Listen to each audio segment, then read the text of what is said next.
వరద తాకిడికి అతలాకుతలమైన పిఠాపురం నియోజకవర్గం బాధితుల సహాయార్థం Kakinada SRMT flat owners welfare association she foundation ఆధ్వర్యంలో సుమారు 5 లక్షల రూపాయలు విలువ చేసే నిత్యావసర సరుకులను మినీ వ్యాన్లో కాకినాడ నుండి పిఠాపురం తరలించారు. కాకినాడ నుండి పిఠాపురంకు బయలుదేరిన ఈ ట్రాక్టర్ను కాకినాడ రూరల్ ఎమ్మెల్యే పంతం నానాజీ జెండా ఊపి సాగనంపారు. ఎమ్మెల్యే నానాజీ మాట్లాడుతూ ఇటువంటి వరద కాకినాడ జిల్లాలో మొదటిసారి వచ్చిందని, కూటమి ప్రభుత్వంలో ఉప ముఖ్యమంత్రి పవన్ కళ్యాణ్ పిఠాపురం విచ్చేసి ప్రత్యేక దృష్టి పెట్టడం, ముఖ్యమంత్రి చంద్రబాబు జిల్లా పర్యటనతో ప్రభుత్వ అధికారులతో పాటు స్వచ్ఛంద సేవా సంస్థలో she foundation, SRMT, flat owners welfare association సిబ్బంది అనేక సంస్థలు చేస్తున్న సేవలను కొనియాడారు. బీజేపీ, టీడీపీ, జనసేన కూటమి నాయకులు, కార్యకర్తలు ముందుండి నడిపించాలని పిలుపునిచ్చారు. షీ ఫౌండేషన్ అధ్యక్షురాలు దివ్యరాజు మాట్లాడుతూ మానవ సేవే మాధవ సేవ అన్న నినాదంతో పవన్ కళ్యాణ్ ఇచ్చిన సంకల్ప బలంతో కలెక్టర్ షాన్మోహన్ సహకారంతో గత 4 రోజులుగా నారీ శక్తి ముందుండి వరద బాధితులకు సహాయం చేయటం అదృష్టంగా భావిస్తున్నామని చెప్పారు. BJP assembly convener doctor Burra Krishnamraju మాట్లాడుతూ పంతం నానాజీ పుట్టినరోజు వేడుకలకు దూరంగా ఉంటూ ఇటువంటి సేవా కార్యక్రమాల్లో పాల్గొనడం నాయకుడిగా అందరికీ ఆదర్శమని, ప్రధాని మోడీ 3,200 కోట్ల రూపాయలు ఉభయ తెలుగు రాష్ట్రాలకు కేంద్రం నుంచి సహాయం అందించడం ప్రశంసనీయమని, కేంద్ర మంత్రి శివరాజ్ చౌహాన్ పరిశీలనలో అందరూ కలిసికట్టుగా పనిచేసి బాధితులను ఆదుకోవడమే ప్రధాన లక్ష్యంగా ముందుకెళ్లాలని కోరారు. SRMT flats welfare association secretary Abbayireddy మాట్లాడుతూ ఎస్ఆర్ఎంటీ నివాసితులు సేవా కార్యక్రమాల్లో ఎప్పుడూ ముందుంటారని, మరింత సహాయ సహకారాలు అందిస్తామని తెలియజేశారు. పిఠాపురం వరద బాధితుల సహాయార్థం షీ ఫౌండేషన్ సేవా సంస్థ మరియు SRMT flat owners residents welfare association వారు 1000 కేజీలకు పైగా బియ్యం మరియు 1000 కేజీల కూరగాయలతో పాటు కందిపప్పు, గోధుమ, చింతపండు, నూనె, రొట్టెలు, బిస్కెట్లు, పాలు, టీ, హార్లిక్స్, పంచదార, వాటర్ బాటిల్స్, మస్కిటో కాయిల్స్, సోపులు, టూత్ పేస్ట్, బ్రష్లు, ఇతర అత్యవసర వస్తువులను ప్యాకెట్స్ ద్వారా 1000 మంది వరద బాధితులకు she foundation president doctor Divyaraj, Janasena, TDP, BJP నాయకులు, కార్యకర్తలు, వాలంటీర్ల సహకారంతో పిఠాపురం నియోజకవర్గంలో వివిధ గ్రామాల్లో ముంపు ప్రాంతాల్లో చిక్కుకున్న వరద బాధితులకు అందజేయడం జరిగింది. ఈ కార్యక్రమంలో కూటమి నాయకులు, కార్యకర్తలు తదితరులు పాల్గొన్నారు.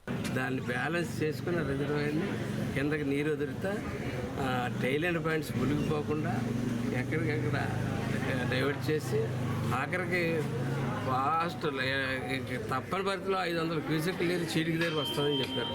దానికి ఒకటి బ్రిడ్జ్లు కూడా బండ్స్ కూడా టైటింగ్ చేశారు. రాత్రి వచ్చేసి ఆయన అసలు 500 క్యూసెక్ నీరు ఇక్కడ దాకా కూడా రాకుండా దాన్ని డైవర్ట్ చేయగలిగారు. చాలా కాకినాడ పట్టణానికి ముప్పు వారి నుంచి కాపాడి, కానీ కొంచెం కొన్ని ఏరియాల్లో మటుకు తప్పని పరిస్థితుల్లో కొన్ని పొలాలు మొలవడం, కొన్ని చోట్ల ఇల్లు 2-3 గ్రామాలు బాగా కష్టంగా ఎఫెక్ట్ అవ్వడం జరిగింది. వాటికి జనసేన పార్టీ ఉంది, తెలుగుదేశం పార్టీ ఉంది, భారతీయ జనతా పార్టీ ఉంది, ఈ ప్రభుత్వం ఉంది, కూటమి ప్రభుత్వం ఉంది. ఇలా ఆదుకునే దాతలు ఉన్నారు. ప్రతి నిమిషాన్ని ఆదుకునే దాతలు అనేక మంది పొరంలా కాదు, దయాగుణం బాగా పెరిగింది. ప్రతి చోట కూడా దాతలు వస్తూ ఉన్నారు ముందుకి. వాటితో మేము కార్యక్రమాలు చక్కగా పూర్తి చేసి ముఖ్యమంత్రి గారు మొన్న వచ్చారు. ఒక ప్రాంతాన్ని ఆయన సందర్శించి వెళ్తే ఇంకో ప్రాంతాన్ని వేళ ముఖ్యమంత్రి గారు రాబోతూ ఉన్నారు. 2 గంటలకు వచ్చి ఆయన సందర్శించి, ఎందుకంటే ముఖ్యమంత్రి ఉప ముఖ్యమంత్రి రావడం వల్ల మనకేంటి ఏం జరిగిందని ఏదో మొన్న ఎవడో మాట్లాడుతూ ఉన్నాడు. అమర్నాథ్ పనికి మళ్ళీ నేను చెప్తా ఉన్నాను. ముఖ్యమంత్రులు, ఉప ముఖ్యమంత్రి వాళ్ళ కంటితో చూస్తే 4 రూపాయలు ఇస్తారు, 4 రూపాయలు చేస్తారు. అలాగే వాస్తవ పరిస్థితి తెలుస్తుంది. మీరు ఆ జగన్ గారి చుట్టూ తిరుగుతూ ప్రజల్లో తిరగడం మానేసి మీకు ప్రజల్లోకి వెళ్ళాడు తప్పు అనిపిస్తున్నాడంటే అంత పని పని లేదు ఎక్కడ ఉండదని చెప్పి నేను ముఖ్యమంత్రిగా పవన్ కళ్యాణ్ గారు, అలాగే ముఖ్యమంత్రిగా చంద్రబాబు నాయుడు గారు కూడా కాకినాడ జిల్లాకు వచ్చి పర్యవేక్షించి సహాయ సహకారాలు అందించడానికి కలెక్టర్ గారిని, అలాగే ఇతర ఉన్నతాధికారులని, అలాగే 7 అసెంబ్లీ ఎమ్మెల్యేలని, అలాగే ఎంపీలని వాళ్ళందరికీ కూడా ఆదేశాలు ఇవ్వడం, వాళ్ళందరూ కూడా చాలా చురుగ్గా పాల్గొనడం జరుగుతుంది.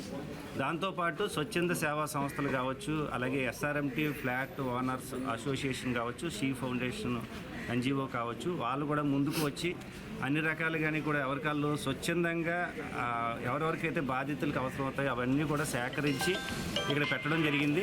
అయితే పిఠాపురం రూరల్ అసెంబ్లీకి ఒక ప్రత్యేకత ఉంది. కారణం ఏంటంటే కాకినాడ జిల్లాలోనే అంటే చాలా జిల్లాల నుంచి అత్యధిక మెజారిటీతో నగ్గిన నాయకులు ఎవరైనా ఉన్నారంటే మాకు పిఠాపురం రూరల్ ఎమ్మెల్యే పంతం నానాజీ గారు, కాకినాడ రూరల్ ఎమ్మెల్యే పంతం నానాజీ గారు అత్యధిక మెజారిటీతో నగ్గడమే కాదు, ఆయన ఈరోజు కాకినాడ రూరల్ అసెంబ్లీ నుంచి తన అధినాయకుడు ఉప ముఖ్యమంత్రి ఎమ్మెల్యేగా ఉంటున్న పిఠాపురం నియోజకవర్గానికి కూడా కాకినాడ రూరల్ మండలం నుంచి ఈరోజు పెద్ద ఎత్తున మొత్తం సామాగ్రిని అంతా కూడా పంపించడం జరుగుతుంది.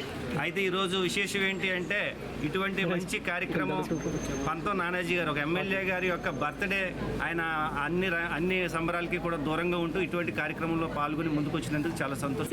ఎస్ఆర్ఎంటీ రెసిడెంట్ అసోసియేషన్ అలాగే SRMT flat owners association approach అయ్యి మేము ఉన్న రెసిడెంట్ అపార్ట్మెంట్స్ నుంచి కూడా కాంట్రిబ్యూట్ చేయమని కోరడం జరిగింది. దీంట్లో భాగంగా చాలా మంచి రెస్పాన్స్ ఇచ్చి ఇక్కడ ఉన్న ప్రతి రెసిడెంట్ కూడా దీనికి తోడ్పడయి SRMT owners welfare association and SRMT residents అందరూ కూడా దీనికి పాలు పంచుకొని మోర్ దెన్ 1000 kgs రైస్, దాల్, తర్వాత నిత్యావసరాలు ఆయిల్ అవ్వచ్చు, ఇంక్లూడింగ్ పేస్ట్, బ్రష్ కూడా వదలకుండా ప్రతిదీ కూడా ఈరోజు ఇక్కడ అరేంజ్ చేయడం జరిగింది. అలాగే మన ముఖ్యమంత్రి పవన్ కళ్యాణ్ గారు రీసెంట్గా విజిట్ చేయడం జరిగింది. ఆయన కలెక్టర్ గారి యొక్క ఆదేశాల మేరకు మేము ప్రతిరోజు రెస్క్యూ ఆపరేషన్ చేస్తూ ఈరోజు 500 మందికి కాయగూరలు కూడా పంచడం జరుగుతుంది. Everyday more than 500 food items కూడా షీ ఫౌండేషన్ నుంచి వెళ్ళడం జరుగుతుంది. దీంట్లో చాలా సంస్థలు, మన ప్రకృతి గ్రూప్, అలాగే చాలా సంస్థలు కూడా దీంట్లో పార్టిసిపేట్ చేస్తున్నారు. ముఖ్యంగా ఎస్ఆర్ఎంటీ అసోసియేషన్ నుంచి మాకు ఇంత సపోర్ట్ రావడం అనేది మేము చాలా ఆనందపడుతున్నాము. ఇది అట్లీస్ట్ మినిమం 500 మెంబర్స్కి సప్లైస్ ఈరోజు వెళ్తాయి. సో ఇలాంటి యాక్టివిటీ మరి ఎంతోమంది కూడా చేయాలని, ఎవరైనా చేయాలనుకుంటే షీ ఫౌండేషన్ని మీరు అప్రోచ్ అవ్వాలని కోరుతున్నాను.